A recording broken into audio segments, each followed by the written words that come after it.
Half Upon a Time, Chapter 1. Once upon a time, Jack wouldn't have been caught dead in a princess rescue. Yet here he was in the middle of a cave, a dark and stupid cave, on his way to do just that. This was all such a waste of time.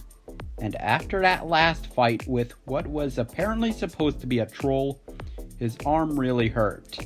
From deep within the cave came what was probably supposed to be a blood-curdling roar. Jack sighed, rolled his eyes, and slowed down to wait. A roar like that could only mean bad things. And sure enough, a ball of fire came burning down the corridor, exploding just a few inches from his left arm. The heat caused him to jerk his body to the right, saving him from the second fireball, which blew through the spot he'd just been standing in. "Hey!" Jack yelled indignantly. "You almost hit me!" Without waiting for a reply, he dropped to his knees, yanked out the blunt prop sword he'd been given, and whipped it end over end toward the source of the fireballs. A second later, Jack heard a dull thunk, followed by a groan and what sounded like a body hitting the cave floor. He smiled, then helped himself to his feet and continued on the corridor, now thankfully free of fireballs. As he walked, he looked himself over, realizing with annoyance that somewhere along the line his tan shirt and pants had both been ripped. Perfect. As if he had that many clothes to begin with. A bit deeper in, a bright green dragon mask lay on the floor in two separate pieces, split by the otherwise completely useless sword.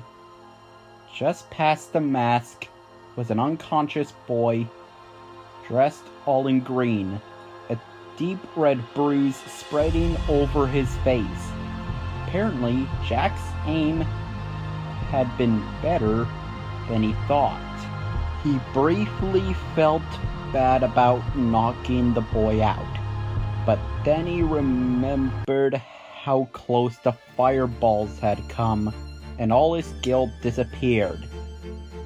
Picking up the prop sword, Jack started to leave when a thought stopped him in his tracks.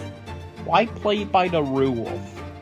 There it was, on the boy's right hand, a sparkling red ring. Jack quickly worked the ring off the boy's finger, then slid it onto his own. Satisfied, he started back down the hall, trying to ignore the growing ache in his shoulder. Stupid fake troll. At least the fake dragon had missed. A bit farther in, the torches flickered on the cave walls, creating what would have been an eerie effect if it hadn't been so transparently designed to be.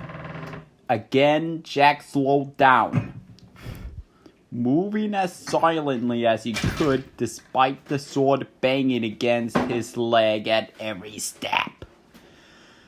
As the torchlight grew brighter and the cave started to widen, Jack stopped completely. This was it. The final challenge. The first challenge required a strong arm, he'd been told. Though if the pain in his shoulder was any indication, his arm hadn't exactly been up to it. The second challenge took a brave heart, facing the fireballs, and the final challenge, the most difficult of all, could only be won by a wise head. Wise, huh? This might not end well. Still, it couldn't hurt to get a little information before rushing in. Jack drew his sword and angled it around the corner. In the source reflection, he saw two torches hanging over the ceiling over an old blackened stone altar. Strapped to the altar was what looked to be a teenage boy in a white dress, a golden tiara decorating his blonde hair. A boy playing a princess? Classy. Over the boy in the dress stood a man wearing all brown, holding a knife to the boy's chest. On the other side of the room, a hunched old woman leaned against a large staff. The woman's black robe covered everything but her wart-infested nose, which looked more like a carrot than anything. "My knight will rescue me," Jack heard the boy princess on the altar say in an unnaturally high-pitched voice. "He will! Just you wait!" Jack sighed. A knight? Yikes. He fiddled with the ring a bit to ready it, then prepared himself to move quickly, knowing he was going to need the element of surprise if he had any hope of saving the boy. Princess! Whatever.